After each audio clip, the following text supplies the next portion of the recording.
welcome to my YouTube.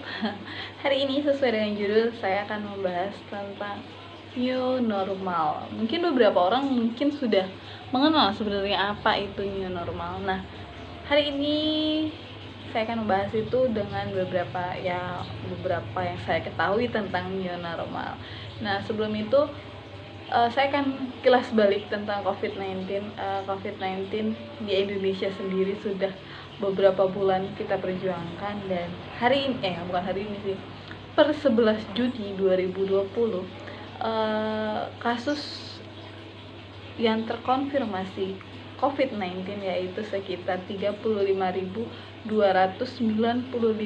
kasus yang terkonfirmasi, dan kasus-kasus dengan pasien yang meninggal adalah sekitar 2.000, dan yang dinyatakan positif itu adalah kabar gembira yang memang menjadi angin segar untuk masyarakat semuanya, yaitu kalau untuk pasien yang yang sembuh, dinyatakan sembuh atau dinyatakan negatif, dinyatakan sembuh lah, itu adalah sekitar 12.636. Lumayan meningkat sih sebenarnya di setiap harinya, ada yang meningkat gitu, ya meningkat sih di setiap tahunnya. Nah, selama ini pemerintah juga melakukan beberapa gerakan yang memang dipergunakan untuk mengendalikan virus ini, untuk mencegah virus ini juga, mulai dari semua kegiatan kita lakukan di rumah, mulai dari bekerja, mungkin ada yang kuliah, seperti saya lakukan di rumah saja sudah berapa bulan ini ya, sudah 2 bulan 2 bulan dong ya kalau misalnya sudah hampir dari Maret gitu. Nah,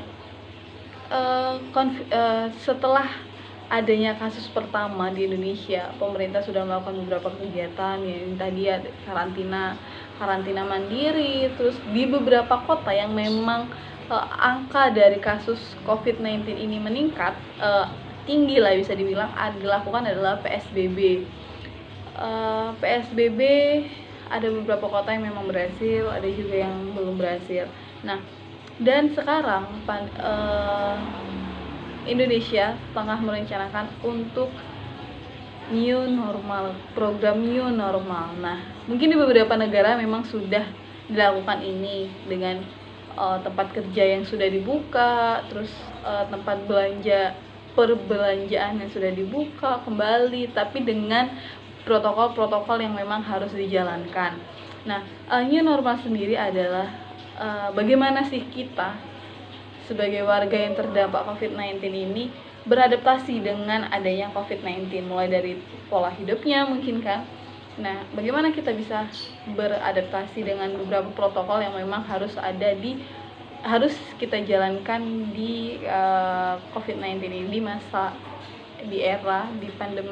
pandemi COVID-19 ini.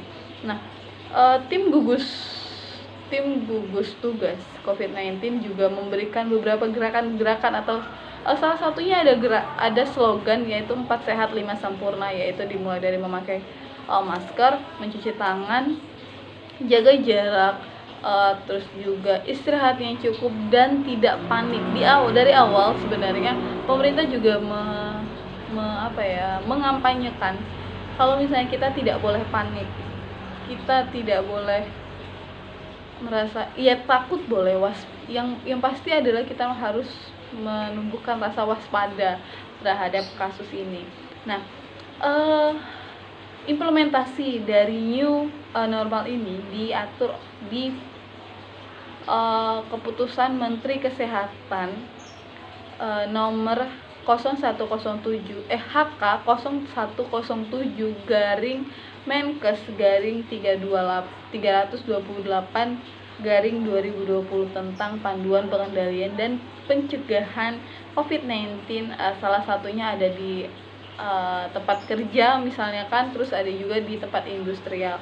Nah, mungkin kalau misalnya banyak yang terdampak di COVID-19 adalah di perekonomiannya, di perkantorannya kan ya. Nah, maka dari itu beberapa memang diatur di peraturan ini, yaitu antara lain yang pertama adalah pemerintah perusahaan wajib membentuk tim yang memang nantinya akan menangani kasus COVID-19 di perusahaannya.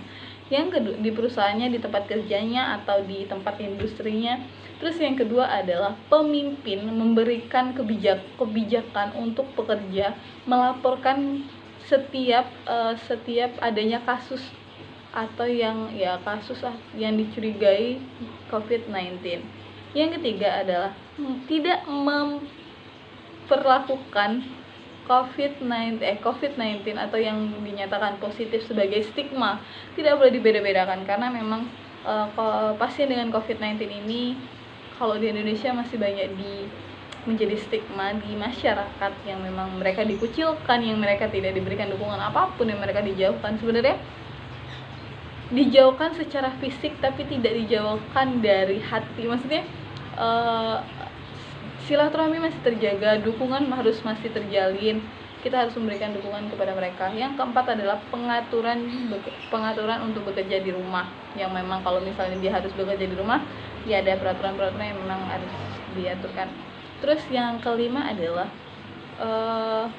pintu masuk perusahaan, tempat kerja, tempat industri, diperlukan harus ada pemeriksaan suhu tubuh menggunakan termometer yang mengukur suhu, dan menerapkan self assessment resiko COVID-19 di individunya.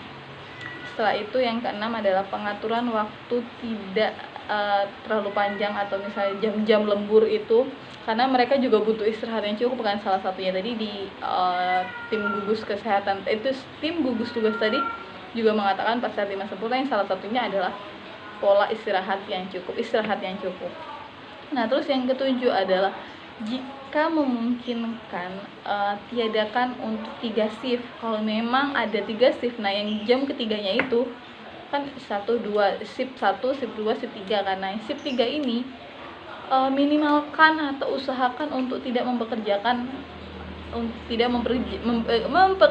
saat itu ya, saat shift 3 misalnya yang pekerja yang umurnya lebih dari 50 tahun bisa digantikan di shift pertama atau shift kedua. Nah, yang shift ketiga ini minimalkan untuk mempekerjakan pekerja yang memang umurnya itu lebih dari 50 tahun. Selanjutnya adalah wajib menggunakan masker dari rumah sampai ke tempat kerja selama bekerja dan pulang lagi ke rumah. Itu diwajibkan menggunakan masker. Setelah itu adalah mengatur nutrisi asupan makanan yang memang misalnya di perusahaan itu atau di tempat kerja diberikan makanan gitu kan. Nah, wajib asupan makanannya itu dijaga, atau ya memang makan makanan yang harus bergizi gitu kan, untuk menambah sistem imunnya. Terus selanjutnya adalah seluruh area di perusahaan diusahakan bersih lah, hygiene gitu, higienis gitu. Dan diberlakukan pembersihan secara berkala di perusahaan tersebut. Selanjutnya adalah menjaga kualitas udara di tempat kerja. Mungkin kan ada yang memang kerjanya di outdoor misalnya kan, dan juga ada juga yang bekerjanya di indoor, yang memang dalam satu ruangan itu bisa 5 orang atau banyak orang gitu kan. Itu kualitas udaranya juga harus terjaga, karena kan salah satu pencetus sih, maksudnya salah satu penularan itu kan melalui udara juga kan. Nah, selanjutnya adalah menyediakan hand sanitizer, entah itu di setiap ruangan, di pintu, atau dimanapun harus disediakan hand sanitizer. Terus menyediakan sarana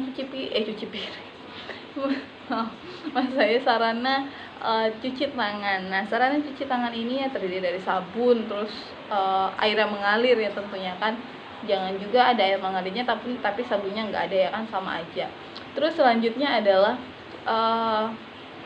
mengampanyekan gerakan masyarakat untuk hidup sehat melalui pola hidup sehat, terus PHBS yang memang banyak sekali dari dokter-dokter, perawat-perawat, dan tenaga kesehatan lainnya selain mereka berdua ini yang mengampanyekan gerakan-gerakan ini.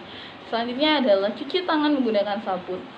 Dan yang terakhir adalah menggunakan alat-alat pribadi dan meminimalkan untuk meminjamkan alat kita kepada orang lain atau meminjam, pokoknya meminimalkan seminimal mungkin kita menggunakan alat orang lain dan kita harus menggunakan alat-alat kita pribadi. Itu beberapa peraturan yang memang harus diterapkan di tempat kerja yang memang diatur untuk new normal. Dan mungkin ada beberapa, kalau misalnya saya baca berita gitu kan, ada beberapa daerah atau beberapa negara yang memang mereka sudah menerapkan new normal, tetapi kasus COVID-19 masih meningkat di setiap harinya. Dan itu tidak tahu, belum ada putusan, belum ada yang memberitahukan apakah new normal ini akan berpengaruh positif atau akan berpengaruh negatif pada era pandemi ini. Mungkin yang tahu, yang mungkin akan berpendapat tentang ini mungkin bisa langsung nanti di komen. Terima kasih atas perhatiannya. Mohon maaf kalau misalnya beberapa yang saya sampaikan itu masih sedikit gitu kan ya. Terima kasih dan selamat sore, bye bye.